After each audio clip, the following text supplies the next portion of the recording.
चलते हैं श्रीमद् भागवत महापुराण। भगवान श्री कृष्णचंद्र जी ने बकासुर का उद्धार किया।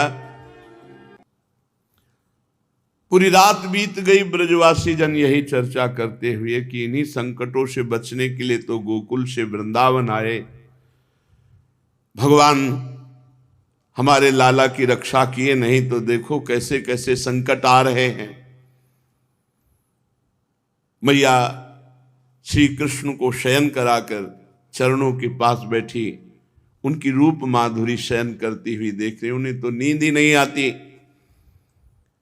कमल नयन श्री कृष्णचंद्र आज प्रातः काल जननी को सुख देते हुए स्वयं उठ गए।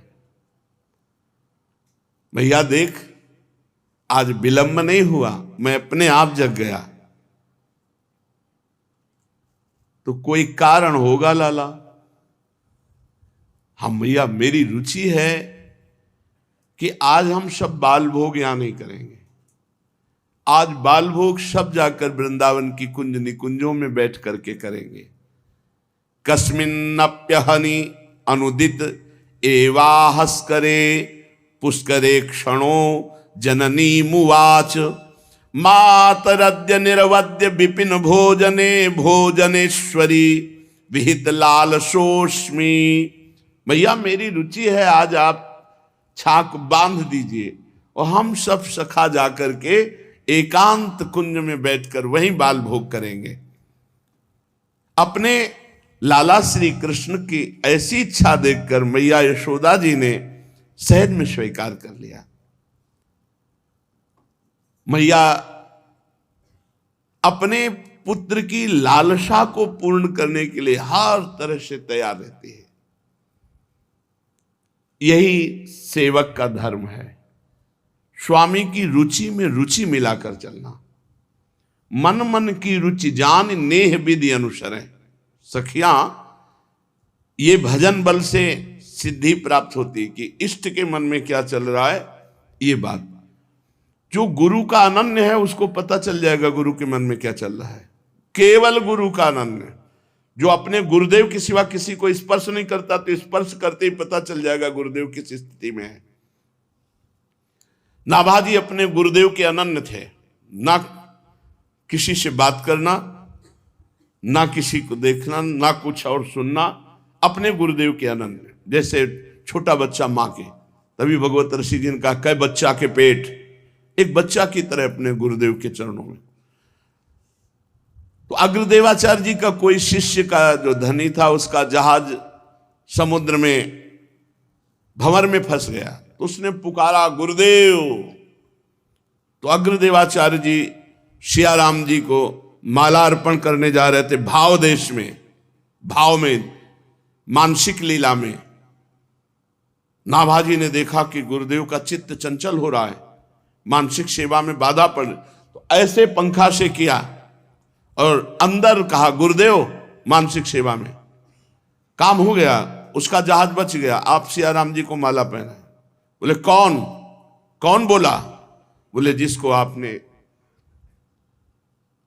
अपनी जूठन दे देकर पाला।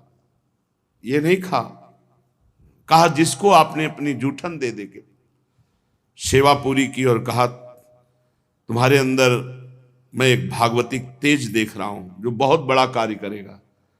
तुम सब भक्तों के चरित्र को लिखो, और मेरा आशीर्वाद है जिस भक्त का स्मरण करोगे स्वयं आकर अपना चरित्र बता जाएगा।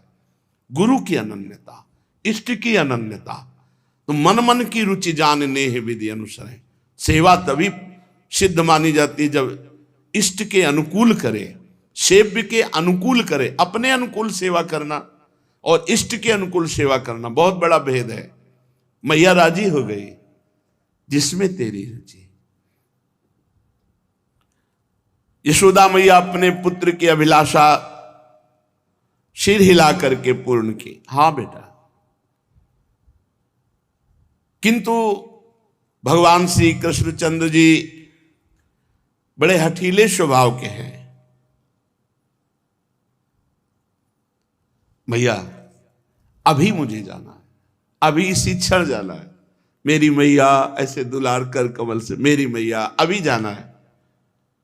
कोई न कोई इनके चल रहा है, सर्वज्ञ हैं। मैया ने अपने निश्चय में, मैया को एक सुबह हुआ है, अभी भाग कर जाएगा, पता नहीं कब पाएगा। अगर ये थोड़ा मेरे हाथ से पाले फिर जाकर वन भोजन करे तो हमें कोई परेशानी नहीं। मौन हो गई यशोदा मैया। अब तो भगवान श्री कृष्णचंद्र जो शपथेन मुहुरनु नाथ्य तदनुमोदनम कारयामाश।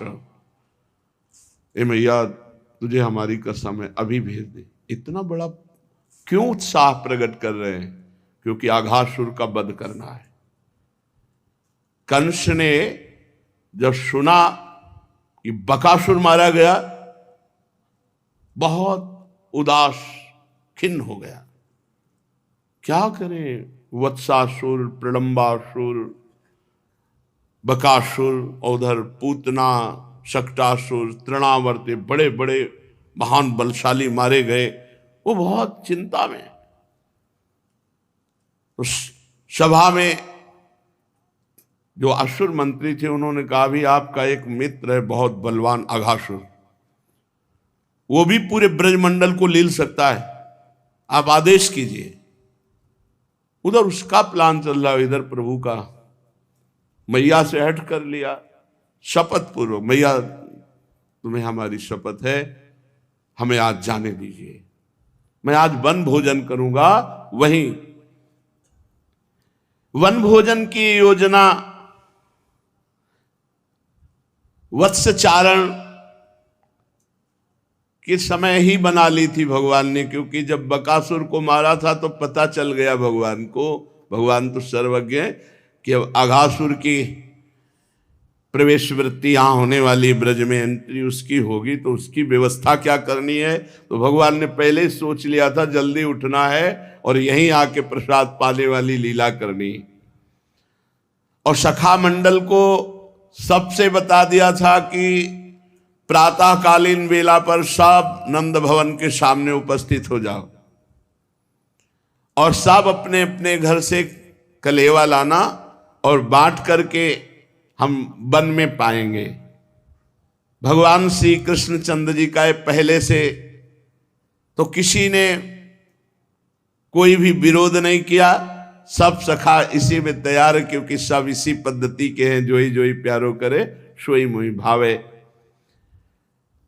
मैया से बार बार लाला अनुरोध करते हैं। मैया बार बार कहती कि थोड़ा पाने में क्या जाता है। प्रभु सोच रहे मेरे सखा बाहर खड़े हैं और मैं पाऊं, ये ठीक नहीं। हर लीला में भगवान की उपदेश है।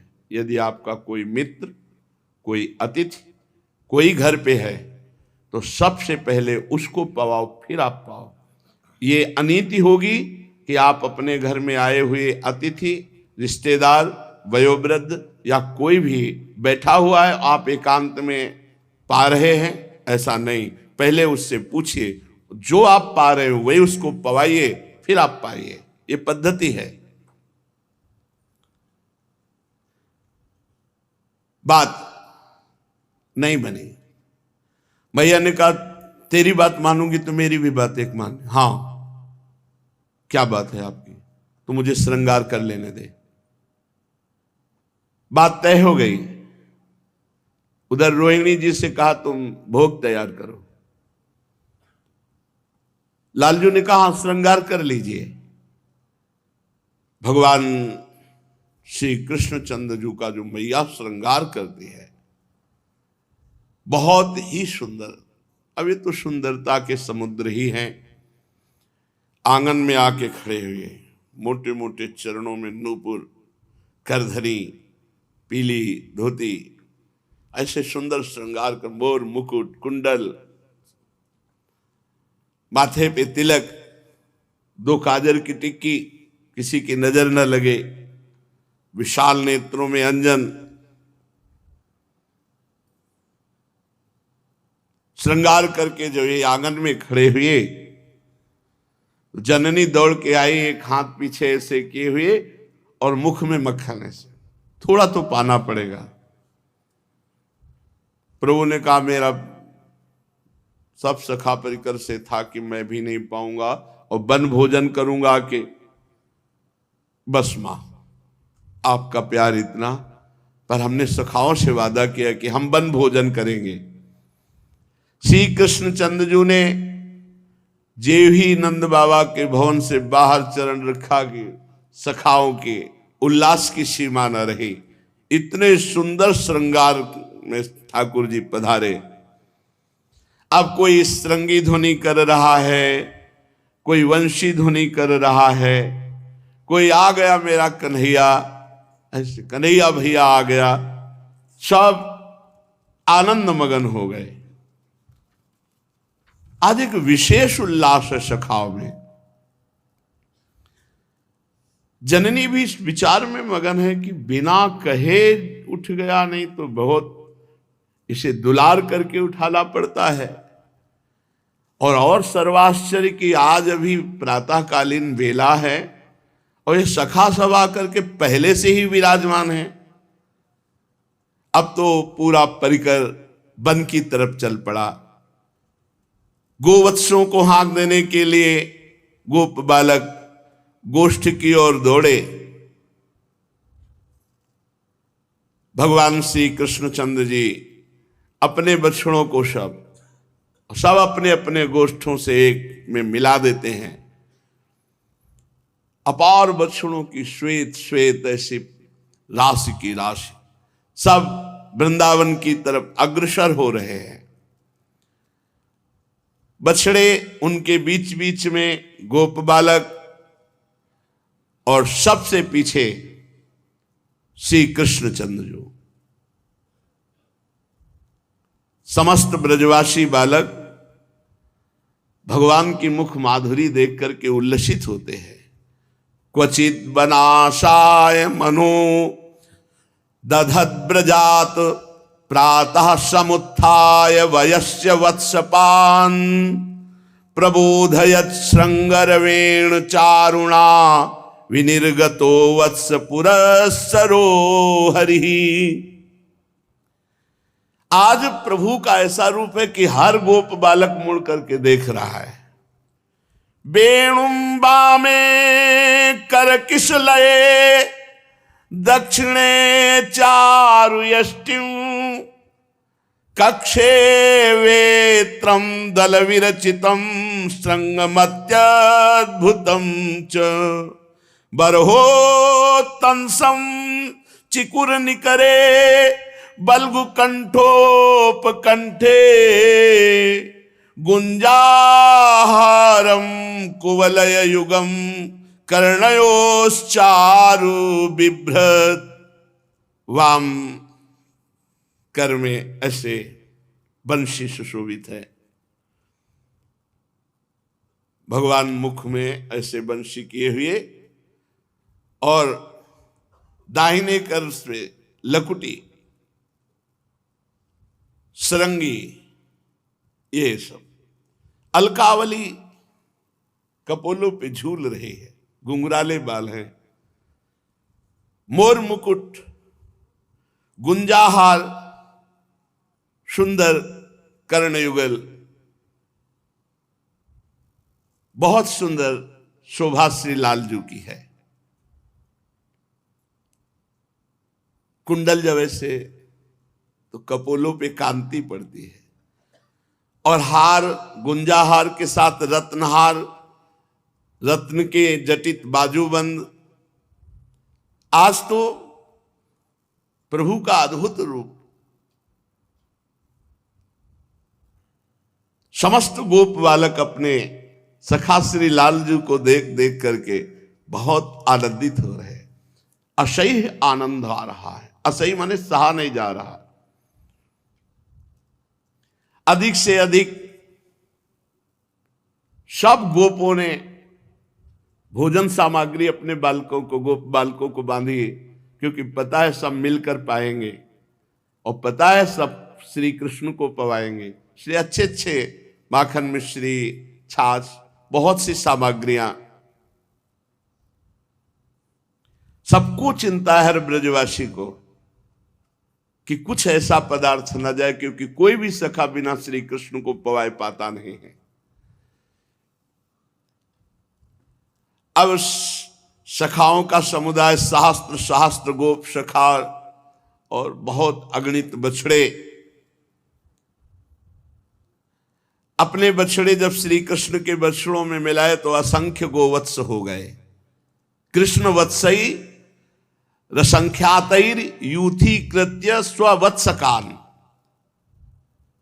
अब श्री कृष्ण चंद्रजू करोड़ करोड़ कामों को भी परास्त करने वाले रूप से अपने सखाओं के मंडल में आवृत हुए। नंद सुवन सो मिल के चले, लागत सबे मैन से भले। मैन माने काम।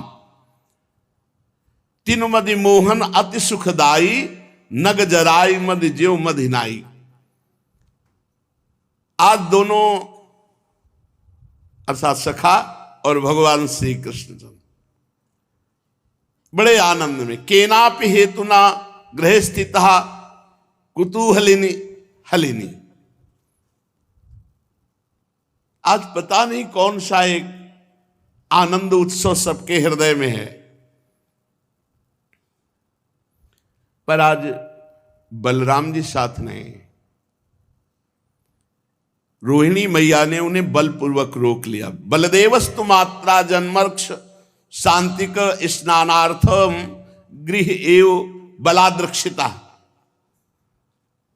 आज बलराम जी का जन्म नक्षत्र है, तो उनका स्नान करके ब्राह्मणों को दान देना है सबका। और आज प्रातःकाल ही प्रभु चल दिए थे, दाऊ दादा साथ नहीं थे।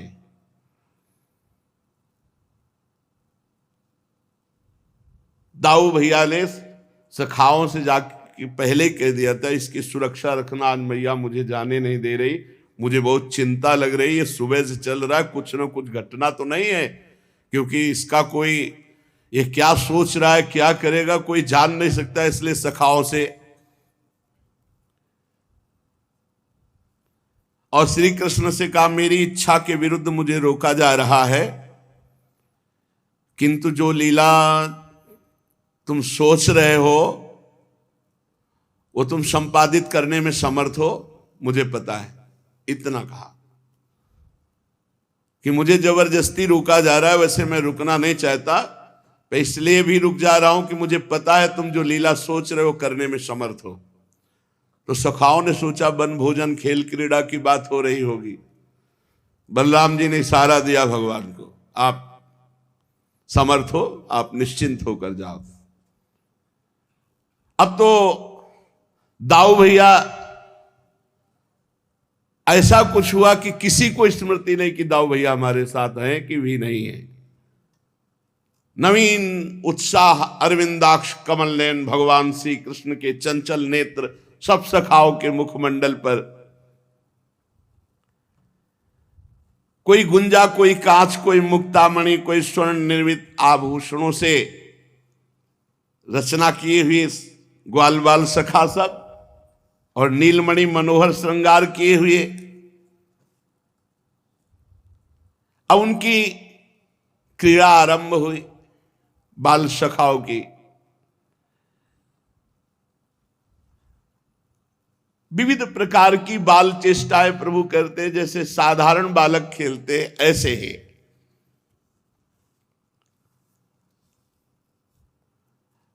सहस्त्र शास्त्र ग्वाल बाल सुंदर छीके, वेद सिंगी बांसुरी सहस्त्रों असंख्यों बछड़े। भगवान श्री कृष्ण वृंदावन में पीले, हरे, लाल ऐसे फूलों को चयन करते हैं, नई नई कोपलों को, गुच्छों को, रंग बिरंगे फूलों को, मोर पंखों को, केरू आदि धातुओं को, और सब मिलकर एक दूसरे का श्रृंगार करें, सब सखाओं का। अब कोई किसी का छीका चुरा लेता है तो झगड़ा, ये मेरा चुरा, कोई किसी की बांसुरी, कोई किसी का बेत, ऐसे खिलवाड़ करते हुए कोई एक दूसरे को, ये इसके पास हमारा बेट, उसने तीसरे को दे दिया, उसने चौथे को दे दिया, अब वो भागा घूम रहा, फिर सब ताली बजाकर हंसते हैं। वन की शोभा देखते देखते आगे बढ़े तो भगवान को आगे देखकर कोई सखा कहता पहले मैं छूंगा, पहले मैं छूंगा। आपस में होड़ लगाकर दौड़ते हैं, सब श्री कृष्ण का आलिंगन करके आनंद मगन हो जाते हैं। कितना सौभाग्य, सच्चिदानंद का आलिंगन। कोई बांसुरी बजा रहा है, कोई सिंगी बजा रहा है, तो कोई भौरों के साथ गुनगुना रहा है ऐसे, कोई कोयलों के स्वर में स्वर मिला रहा है, कोई मोर बोल तो मोर के स्वर में, कोई आकाश में उड़ते हुए पक्षियों की छाया के साथ ऐसे उड़ने की चेष्टा कर रहा है, कोई हंसों की नकल निकाल रहा है, कोई बगुले की, कोई मोर को नाचते देखकर नाच रहा है, कोई बंदरों की पूंछ पकड़कर खींच रहा है, और बंदर जब अपनी चेष्टा वो डराने वाली करते तो ऐसे सखा भी कर रहे, कोई उनके जैसा मुंह बना रहा है, कोई एक डाल से दूसरी डाल पर उनके जैसा छलांग मार रहा है। बहुत से सखा है, कोई नदी की कछार में छुपने का खेल खेल रहा है, वहां देखा मेढक फुदक रहे तो मेढक की तरह फुदक रहे और देख रहे भगवान मुस्कुरा रहे, उनको और आनंद आ रहा है। कोई अपनी परछाई को देखकर हंसी करते हैं, कोई अपनी प्रतिध्वनि को जब लौट कर शब्द आता है तो ये मेरे जैसा कौन बोल रहा है। ऐसे भगवान श्री कृष्ण बड़े बड़े ज्ञानियों के लिए भी ये दुर्लभ है। ब्रह्मानंद का मूर्तिमान स्वरूप है, दास्य भाव से भजने वालों के लिए आराध्य देव परमेश्वर भगवान परमेश्वरशाली परमात्मा है, और विषय मोहित विषयांधों के लिए केवल एक मनुष्य बालक है। भगवान के साथ ये सब पुण्यात्मा महात्मा ही ग्वाल बाल बने हैं, आकर ये खेल खेल रहे हैं।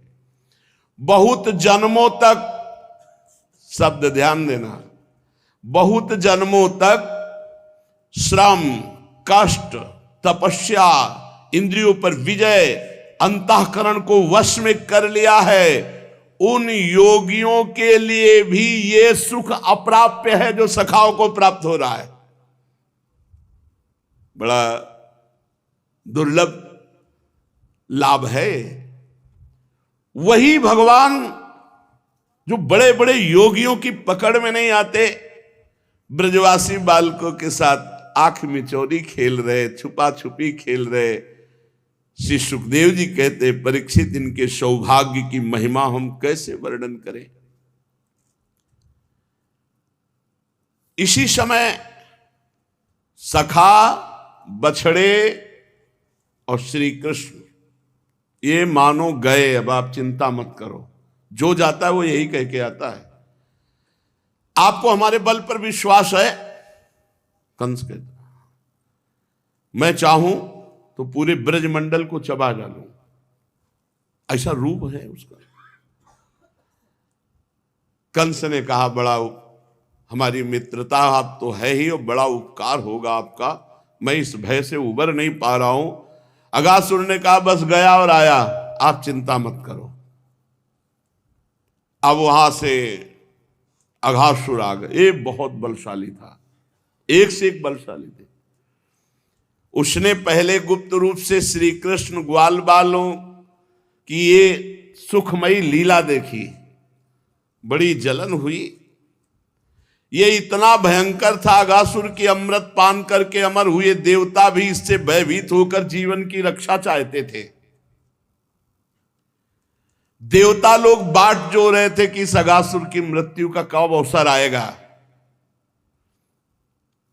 ये अघासुर पूतना और बकासुर इनका छोटा भाई है।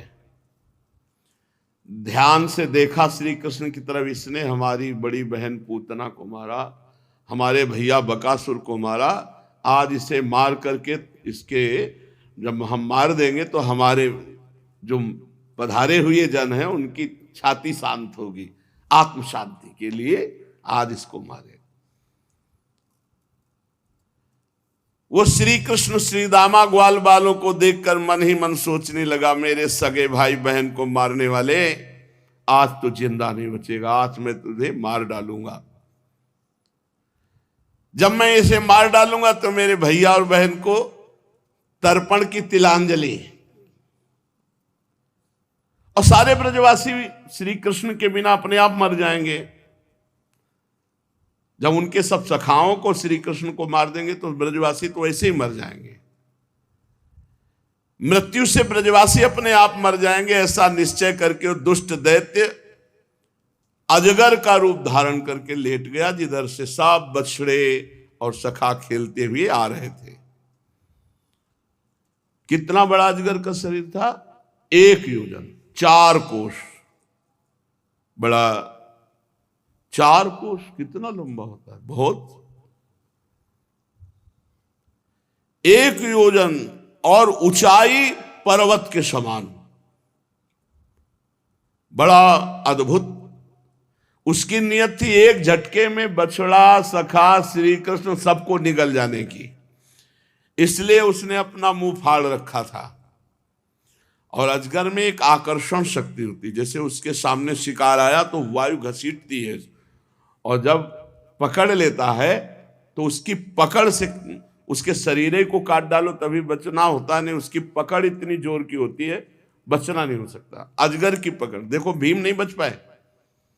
अजगर की जब पकड़ हुई, नहुष जी अजगर के रूप में थे, जब पकड़ में लिया तो भीम महाबलशाली, फाड़ के फेंक दे कितने अजगरों को।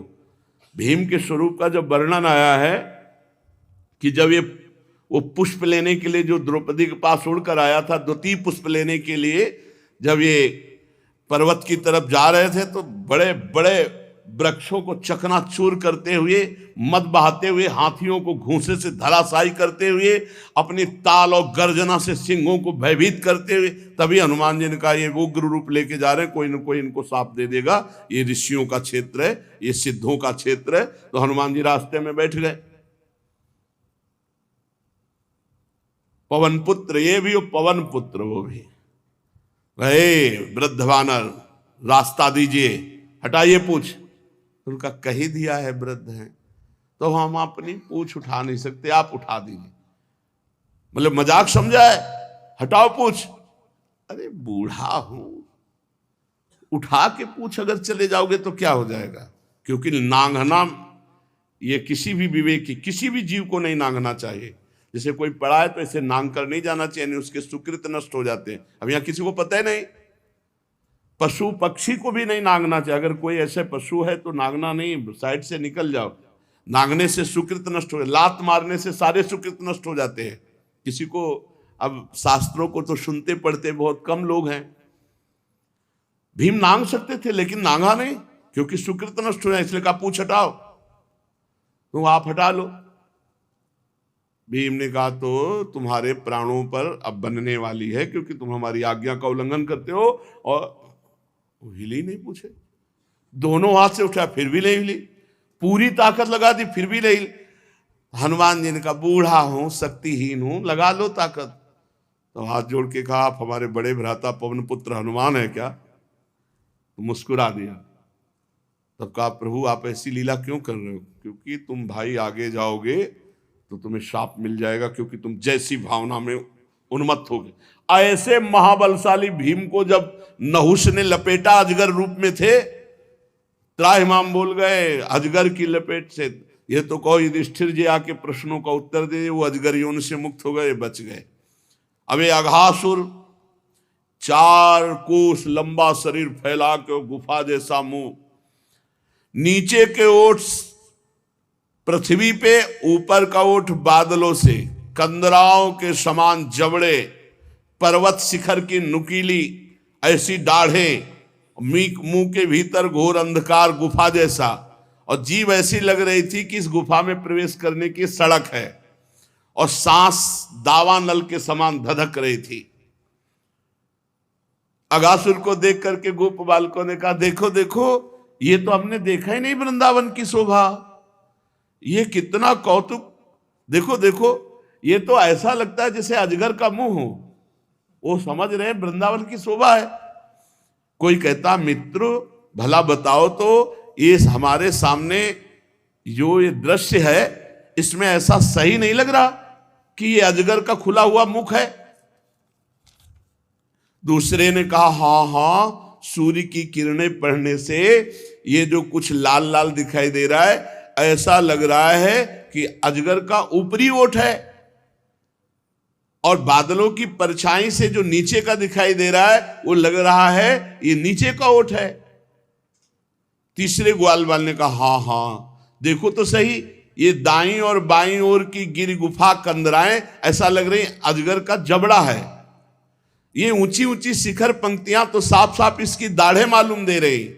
चौथे सखा ने कहा भाई ये लंबी सड़क बीच से जा रही है, ऐसा लग रहा है कि ये गुफा के अंदर प्रवेश करने का अजगर का मुंह है। अगले ग्वाल वाल ने कहा देखो गरम गरम सांस आ रही, हमें लगता जंगल में कहीं आग लग गई। क्या इस सांस का मेल बैठ रहा है इस दृश्य से, ऐसा लगता है अजगर के अंदर से आ रही, मानो मरे हुए जीवों की मांस की दुर्गंध हो, ऐसी आ रही। एक ने कहा ए भाई, इस रोड से चल के देखते हैं ना अंदर, क्या है सही में अजगर है? अगर अजगर होगा तो निगल जाएगा। अरे भाई अगर निगल गया तो मेरा कन्हैया बकासुर के समान फाड़ के फेंक देगा इसे, ये ठसक है। ए डरना क्या, मेरा कन्हैया है, जैसे बकासुर मारा गया ऐसे अगासुर मारा जाएगा। ये मेरा कन्हैया मुझे छोड़ नहीं सकता। ये दो बातें अंदर बैठे, ये मेरा कन्हैया मुझे छोड़ नहीं सकता, अगर ये मारने की चेष्टा की तो ये भी मारा जाएगा, मेरा कन्हैया है। यही ठसक तो बहुत भगवत कृपा से आती है। अब भगवान श्री कृष्ण ने देखा कि सही में से अजगर को ये गुफा समझ रहे हो, रोड समझ रहे हो, सब ताली पीटते हुए सब सखा अजगर बने हुए अगासुर ने कहा मेरी बात बन गई, प्रयत्न भी नहीं करना पड़ा, शिकार सब अपने आप आ रहा है। सब सखा कि एक नई रचना वृंदावन की चलो देखते हैं, 4 कोस लंबी ऊंचा मुख, ताली पीटते हुए श्री कृष्ण की तरफ देखते हुए, प्रविश नगर की जय सब काजा, हृदय राख कौशलपुर, कोई अमंगल नहीं कर सकता। घुस गए अगासुर के मुख में, बढ़िया रोड है कोमल कोमल, उसकी जबान में। भगवान श्री कृष्ण ने सोचा अरे इन्हें सच्चा अगासुर जो अजगर बना हुआ है, इनको तो खिलौना प्रतीत हो रहा है। अच्छा, भगवान की दृष्टि में कुछ छिपा तो रहता नहीं, समस्त प्राणियों के हृदयों में निवास करने वाले भगवान ने सोचा कि अच्छा वो अभी किसी सखा को खाया नहीं, क्योंकि इंतजार कर रहा मुखिया तो आवे अंदर। भगवान श्री कृष्ण ने सोचा अब सखाओं को बचाने के लिए हमको जाना पड़ेगा, इसके मुख में जाना पड़ेगा। भगवान ये सोच ही रहे थे कि अगासुर ने झटका मारा तो 10,000 सखा जो उसके मुख में खेल खेल में पहुंच सब पेट में गए। अब भगवान ने सोचा कि अब तो ज्यादा देर रहने पर सबकी मृत्यु हो जाएगी, तो अच्छा जहां पूतना गई है बकासुर गया है, इसको भी भेजना पड़ेगा। भगवान दौड़ लगाई और उसके मुख में आ गए। अब तो अगासुर प्रसन्न हो गया, क्योंकि उसकी बात बन गई ना, सखा अंदर गए और सखा का मुखिया अब एक झटके में ये भी अंदर जाएगा। उसने भगवान को निगलने का प्रयास किया। भगवान श्री कृष्ण अभय देने वाले हैं। देखा कि मेरे मित्र सखा संकट में फंस गए, जैसे कोई आग में स्वयं कूद पड़े, तो अब तो अघासुर की जठराग्नि भस्म कर डालेगी इनको। मुझे अब इनको मृत्यु से बचाना होगा, क्योंकि हमारे सखा बहुत भोले हैं। परीक्षित भगवान श्री कृष्ण भूत भविष्य वर्तमान सबको प्रत्यक्ष की तरह देखते हैं। समझो, हमारे प्रभु हमारे भूत को, हमारे भविष्य को और हमारे वर्तमान को, तीनों को प्रत्यक्ष की तरह देखते हैं। हमें क्या डर है, उनको पता है कि क्या होने वाला है, क्या होगा। उनके लिए जानना कोई कठिन नहीं था कि अब क्या करना चाहिए, कैसे बचाना चाहिए। सब देवता हाय हाय पुकार उठे जब भगवान अघासुर के मुख में आ गए।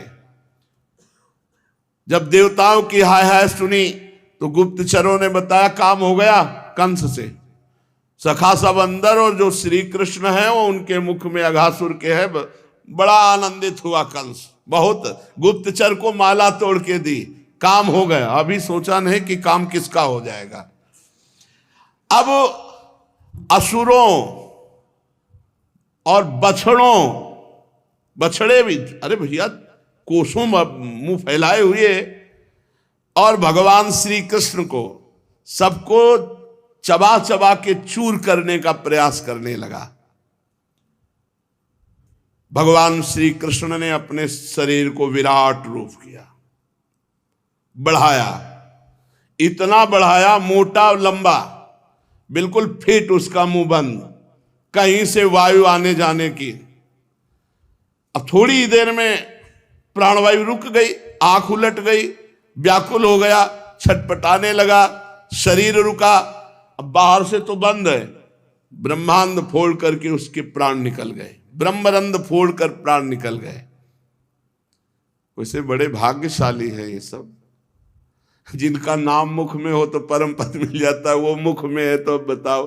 ब्रह्मरंध प्राण योगियों के निकलते हैं जो अष्टांग योग में सिद्ध महापुरुष होते हैं।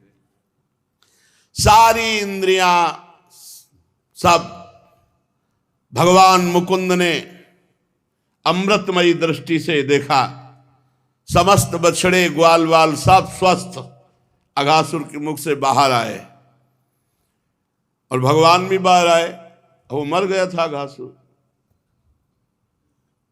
भगवान को इन असुरों के मारने के लिए जन्म लेने की आवश्यकता है?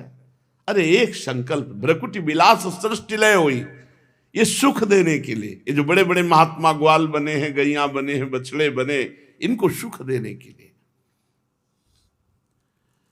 फिर एक अद्भुत घटना घटी। जे भी भगवान बाहर आए तो जो अघासुर से निकले हुई तेजोमयी ज्योति थी वो दसों दिशाओं में प्रज्वलित हो उठी, और भगवान के बाहर आते ही सखाओं और देवताओं के देखते देखते भगवान में समा गई। सखाओं ने देखा था कि वत्सासुर से भी, बकासुर से भी, अघासुर से, वो इन्हीं में। देवता फूल बरसाने लगे, अप्सराएं नृत्य करने लगी, गंधर्व गान करने लगे, विद्याधर बाजे बजाए, और बड़े बड़े जो वेदस्व रूप हैं वो सब स्तुति करने लगे, गुप्त रूप से भगवान की वंदना। भगवान ने अघासुर को मारकर जगत का बहुत बड़ा उपकार किया। नहीं, बहुत सर्वनाश करने वाला ये राक्षस था। जब अद्भुत स्तुति, सुंदर बाजे, मंगलमय गीत, जय जयकार, आनंद उत्सव, मंगल ध्वनि, तो ये सब दैवी ध्वनि थी। ये ब्रह्मलोक तक पहुंच गई। ब्रह्मा जी ने ध्वनि सुनी तो क्या हुआ, सोचा कहां क्या हुआ, तो वो हंस पर चढ़ करके जहां ध्वनि हो रही थी आए, तो देखा वृंदावन के आकाश में सब देवता वो ध्वनि कर रहे। भगवान श्री कृष्ण को देखा तो आश्चर्यचकित हो गए। परब्रह्म परमात्म तत्व जिसका वर्णन किया जाता है वो यही है, क्योंकि इतने बड़े असुर को मारा। ब्रह्मा जी अभी पता नहीं क्या हुआ, इनको संशय सा होने लगा, और परीक्षित जी ने कहा प्रभु आगे क्या हुआ, तो उन्होंने कहा फिर वो जो चाम सूख गया था उसमें ब्रजवासी बालक खेलते रहे, और ये चर्चा 5वें वर्ष में हुई थी अघासुर की मृत्यु, और चर्चा 6वें वर्ष में ब्रज में हुई कि अघासुर मारा गया है। 1 वर्ष बाद अघासुर तो मूर्तिमान पाप था, भगवान के स्पर्श से वो सारूप्य मोक्ष को प्राप्त हुआ। ये कोई आश्चर्य की बात नहीं, क्योंकि परमात्मा श्री कृष्ण के स्पर्श से सारूप्य मोक्ष मिलना कोई दुर्लभ बात नहीं।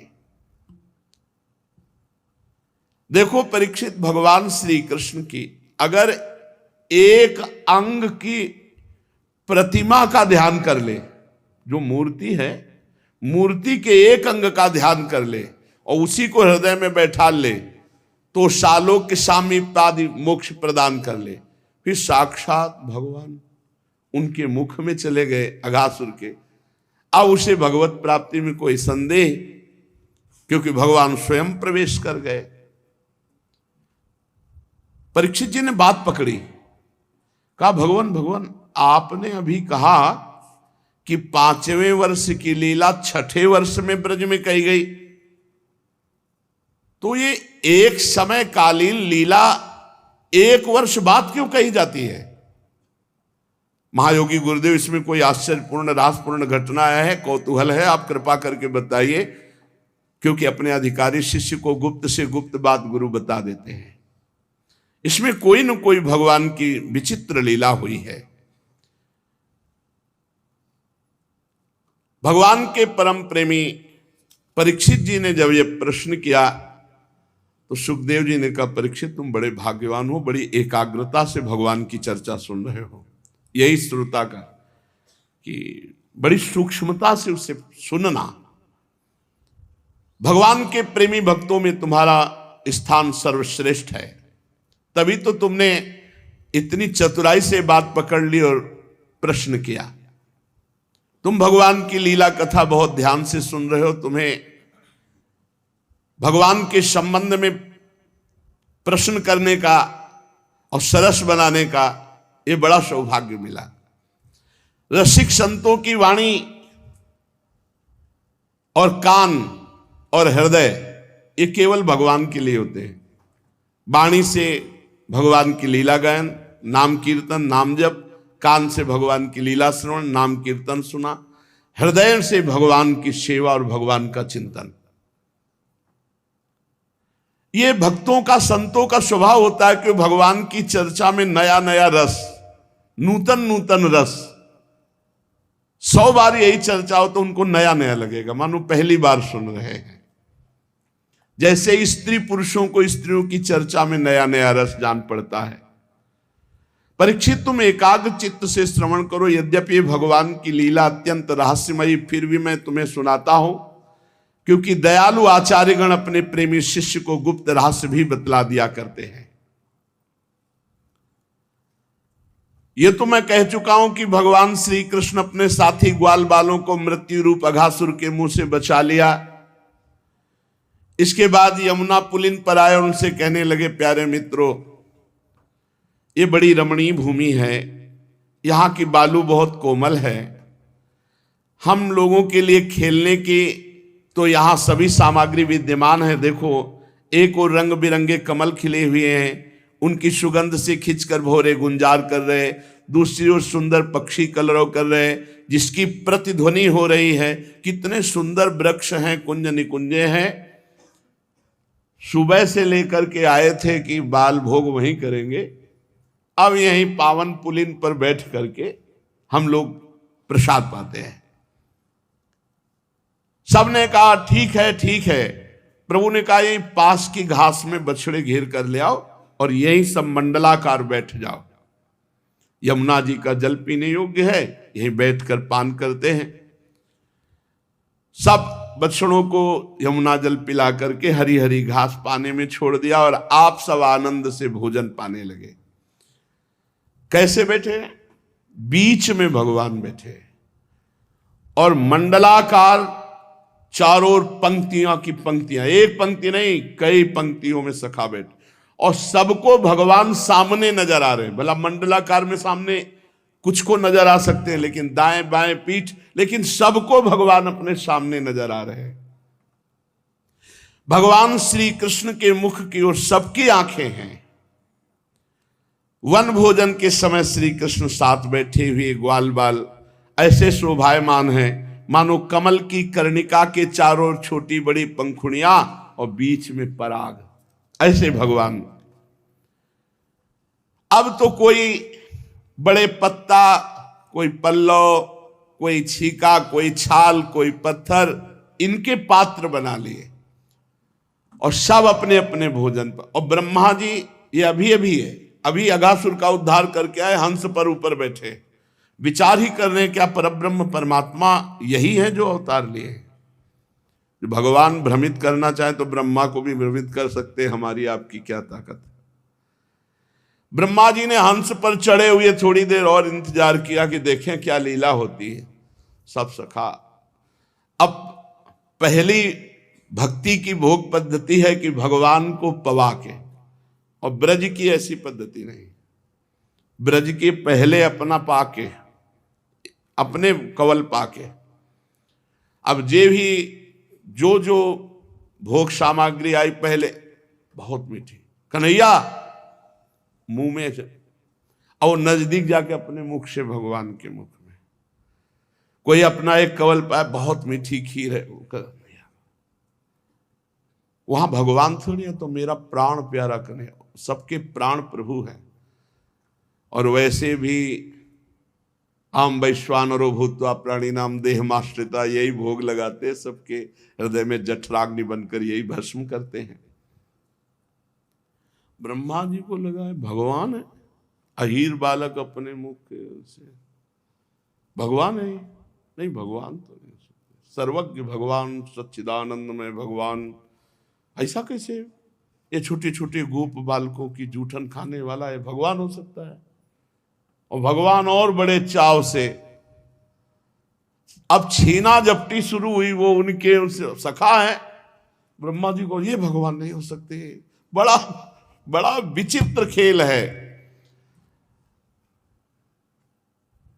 भगवान बड़े आनंद की वर्षा करते हुए भोग पा रहे हैं। हंसते हंसते कोई लोटपोट हो जा रहा है, कोई उसकी मजाक कर रहा है, कोई हास परिहास रसिका, कोई उसका छीन के पा रहा है, कोई उसके मुंह में मक्खन लगा रहा है, ऐसे आनंद पूर्वक भोग। ब्रह्मा जी ने, वो नहीं है, वो परमात्मा परब्रह्म जो ध्यान का विषय है, वो ऐसा ताई अहिर की छोहरियां छछिया भर छाछ में नाच रहे, ये ब्रज है।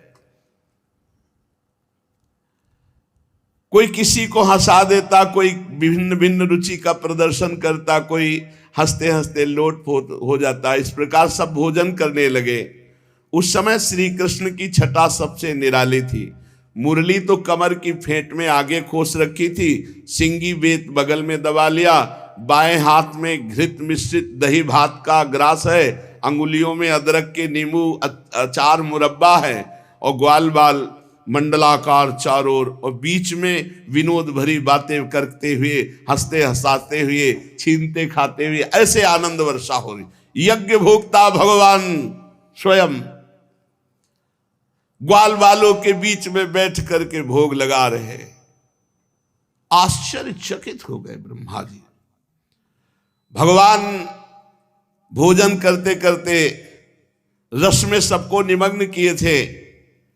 अचानक कुछ सखाओं का ध्यान गया, कन्हैया बछड़े नहीं दिखाई दे रहे। तो उन्होंने कहा तुम लोग पाओ, मैं अभी एक क्षण में बछड़ों को लाता हूं, अभी बछड़ों को लाता हूं। भगवान वैसे ही उठ पड़े।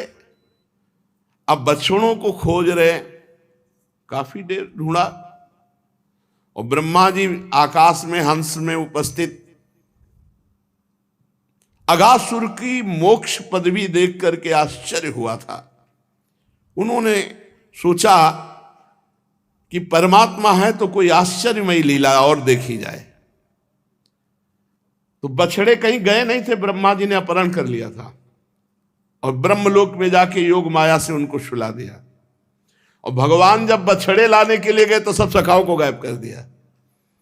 सखाओं को अंतर्ध्यान, स्वयं भगवान से मायाधीश से अपनी माया का प्रदर्शन दिखा रहे। जब बछड़े नहीं मिले तो भगवान लौट आए और देखा एको सखा नहीं, सब भोजन वैसे ही, कोई ग्वाल बाल नहीं। अच्छा ब्रह्मा तुम्हारी करतूत है। एक क्षण में भगवान जान, विश्व के एकमात्र ज्ञाता भगवान श्री कृष्ण ने कहा तुम देखना चाहते हो? जितने बछड़े जैसे जितनी अवस्था के थे उसी समय वैसे जितने सखा जो पोशाक पहले थे, जो जैसे स्वभाव वाला, जितनी अवस्था वाला, वैसे ही भगवान, उतने ही सखा, उतने ही बछड़े, छड़ी छीका कपड़ा लत्ता सब भगवान बन गए, स्वयं सच्चिदानंद सब रूपों में। क्योंकि विश्व का निर्माण पलक झपकते हुए भगवान ने कर दिया। किसी के यहां किसी की आवश्यकता थोड़ी पड़ी थी। अनंत ब्रह्मांडों को भ्रकुटी विलास सृष्टि लय हुई। बालकों के जैसे कपड़े, जैसा स्वभाव, जैसी अवस्था, बछड़ों के जितनी अवस्था, जैसा स्वभाव, वैसे ही रूप, वैसे ही हाथ पैर, वैसे ही बोलना, वैसे ही छड़ी सिंगी बांसुरी पत्ता छीका रस्सी वस्त्राभूषण शील स्वभाव गुण नाम स्मृति रूप अवस्था, जैसे वो खाते पीते चलते बोलते देखते उठते बैठते, वैसे ही सब। जैसे ऋचाएं कहती, वेद कहता संपूर्ण ब्रह्म सर्वम खलविदम ब्रह्म, तो वो साक्षात भगवान सब कुछ बने। अब जब ये अपने घर गए तो आज जो देखता है, गाय देखती बछड़े को तो रंभा करके अत्यंत प्यार, जैसे श्री कृष्ण से वैसे बछड़े से। हर सखा की मां बहुत आह्लादित होकर वैसे ही प्यार करती जैसे श्री कृष्ण, क्योंकि श्री कृष्ण बने हुए हैं। जो बच्चे दूध पीना छोड़ दिए थे, उन माताओं के भी वात्सल्य स्नेह से दुग्ध टपकने लगा स्तनों से, क्योंकि साक्षात ब्रह्म आज दुग्ध पान करेगा। भगवान अपनी लीला नित्य दिनचर्या, और ब्रह्मा जी सखाओं को और बछड़ों को योग माया से सुलाए हुए हैं। सोने दो, कल जगाएंगे। श्री राधा वल्लभ लाल की जय।